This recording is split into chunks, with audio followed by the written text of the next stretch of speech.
I'm Shirley Paulson in conversation with Natalie Renee Perkins.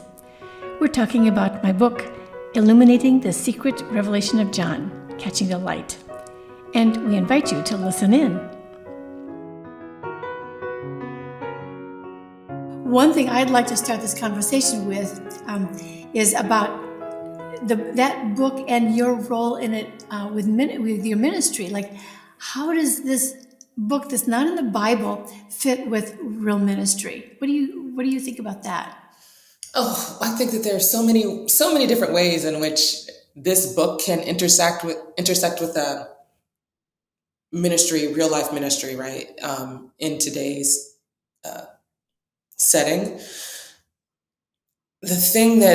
One thing anyway that comes to mind is this idea of the psyche, the space in between, like spiritual and natural. And I think we have such a narrow understanding of what spiritual is, and it's a very, I think you mentioned this in your book, it can become a very binary concept, right? Things are either spiritual or not. They're either natural or they're not. They're either, and this psyche thing kind of bridges the gap between the spiritual and the natural. Am I getting that right in your book? Okay. Yeah, It kind of that's bridges right. that gap. And I think that it gives our contemporary audience, anyway, a different place in which they can understand themselves in relationship to the divine.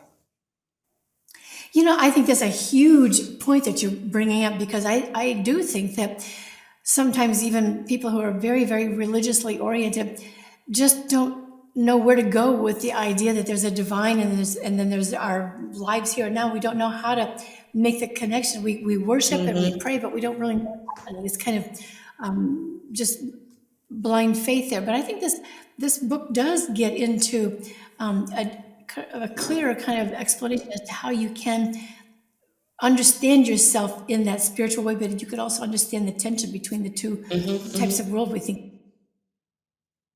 Yeah, and also in the same vein, the book holds creation and manifesting in a real way, right? That I think most people do not hold in their own spiritual lives. So having to then bring back this idea that we are also creating, and in that creating, it's important to know the root of your creation, right? What is the character's name? I'm never gonna say it right. Sophia's. Oh, you mean Yaldabaoth, that guy? Yeah. Yaldabaoth? Yeah, that Yes. one. Okay. And wanting to create and imitate so badly, but not actually being rooted in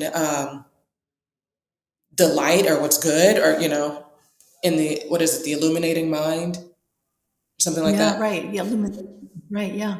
Yeah. So not being rooted in that then like made anything that he created was never going to be able to be of the light or of good, and was ultimately going to, evil destroyed itself at the snake ate its tail, sort of energy. So I loved that. I think that really works for our contemporary audience as we're trying to figure out